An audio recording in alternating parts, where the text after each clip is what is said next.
নমস্কার বন্ধুরা, আরেকটা নতুন ব্লগে আপনাদের সবাইকে আমার স্বাগত। এই যে আজকে আমি ভোগের খিচুড়ি রান্না করেছি একটু জগন্নাথ দেবের জন্য।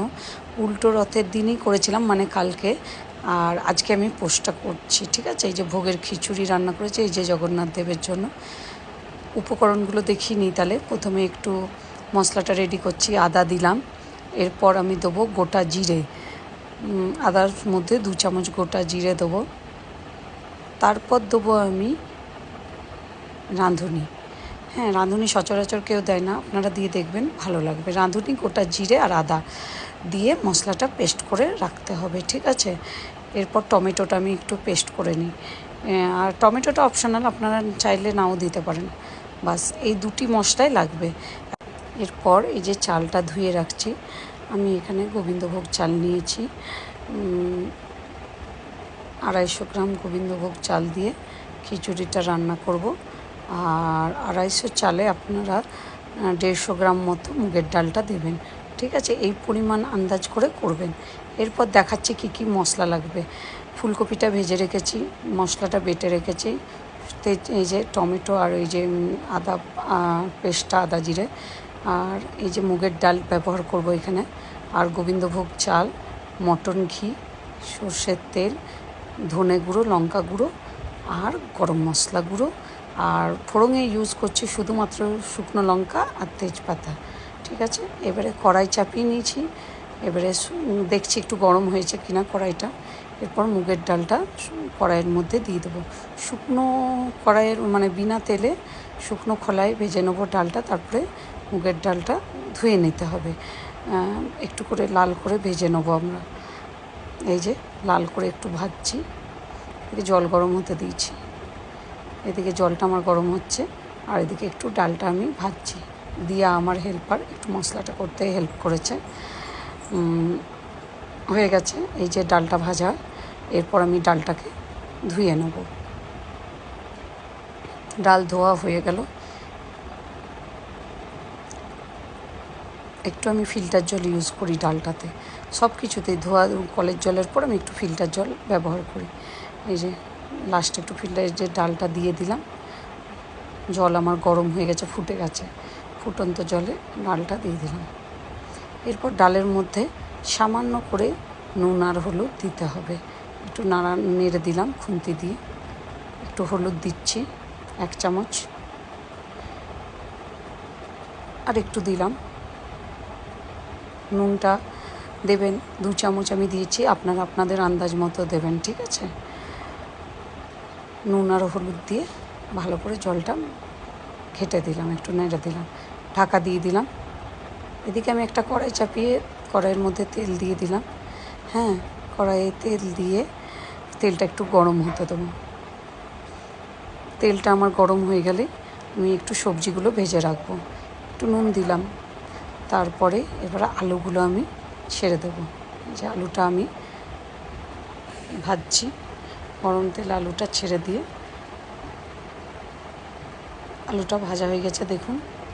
এই যে তুলে নিলাম আলু ভাজাটা। আর আমি সবজির মধ্যে এখানে গাজরই ইউজ করব। আপনারা চাইলে বাড়িতে যা যা আছে সব কিছু ইউজ করতে পারেন। মটরশুঁটি, ফুলকপি, তারপরে বিনস। এই যে গাজরটা তেলে দিয়ে দিলাম। গাজরের মধ্যে সামান্য নুন দেবো, বুঝলেন তো। গাজরটা আমি নুন দিয়ে ভাজবো। নুন দিয়ে দিলাম, এবারে ভেজে না। আলুটা কিন্তু নুন হলুদ দিয়ে ভেজেছিলাম, গাজরটা শুধু নুন। এরপর গাজরটা দেখুন একটু ঢাকা দিয়ে রেখে ভাজা হয়ে গেল, তুলে নিলাম। ঢাকা দিয়েছিলাম কেন কি, তাহলে একটু ভালো করে সেদ্ধ হয় গাজরটা। এরপর ফোড়ন দিয়ে দিচ্ছি, তেজপাতা আর শুকনো লঙ্কা। ফোড়নটা না একটু ভালো করে ভাজবেন, যাতে একটু ফোড়নের গন্ধটা বেরোয়। জাস্ট 30 সেকেন্ড 30 সেকেন্ড অপেক্ষা করবেন। তারপরে মশলাটা ফোড়নের মধ্যে দিয়ে দেবেন। এই যে এটার মধ্যে জিরে, রাঁধুনি আর আদা আছে, আপনারা চাইলে লঙ্কাও ব্যবহার করতে পারেন। এদিকে ঢাকা দিয়ে রেখে এদিকে আমি একটু দেখে নিলাম ডালটা সেদ্ধ হয়েছে কিনা। এখনও সেদ্ধ হয়ে আসছে। এবারে চালটা দিয়ে দিলাম। 80% যখন ডালটা সেদ্ধ হয়ে যাবে তখন চালটা মেশালাম। এদিকে আমি টমেটো পিউরিটাও দিয়ে দিলাম। মশলাটা প্রায় ওইটা ভালো কষা হয়ে গেছিলো, ওটা ভালো করে কষে কিন্তু টমেটো পিউরিটা দেবেন। টমেটোটা দিয়ে একটু করে ভালো করে মশলাটা কষতে হবে। ঠিক আছে, রান্নাটা কিন্তু খুব সোজা। জাস্ট ফোড়ন দিয়ে আদার পেস্টটা দিয়ে দিলাম। এরপরে আমি গুঁড়ো মশলাগুলো দিচ্ছি, হলুদ দিলাম, নুন দিলাম,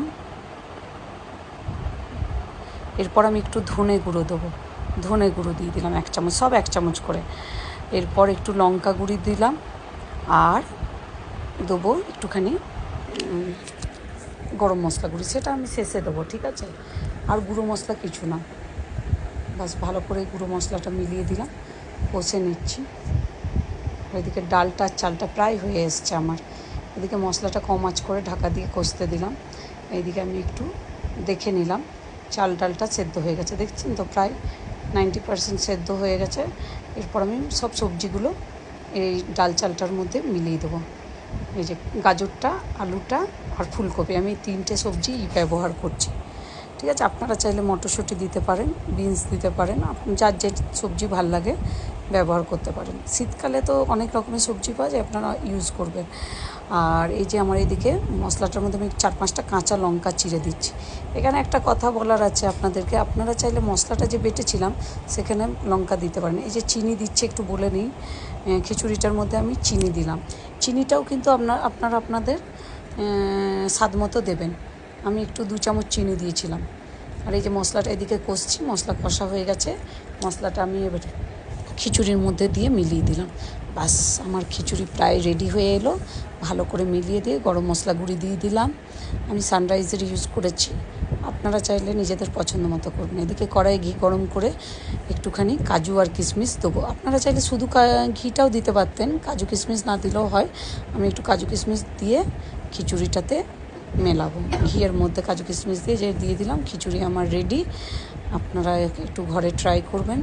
আরেকটা কথা, আমি একটু বেগনি ভেজেছিলাম, কুমড়ি বলতে পারেন, এই যে কুমড়ো দিয়ে করেছি, কুমড়ো দিয়ে বেসনটা গুলে ভেজে নিয়েছি। বেসনটার মধ্যে কিন্তু নুন, মিষ্টি, হলুদ, একটু আদা বাটা দিয়েছিলাম। হ্যাঁ, আমার ভোগের খিচুড়ি রেডি, ভোগ নামিয়ে দিয়েছি। একটু আলু ভেজেছি গোল গোল করে, একটু বেগুনি করেছি। এই যে জগন্নাথ দেব, ভোগ গ্রহণ করুন, আমার ভোগের খিচুড়ি রেডি।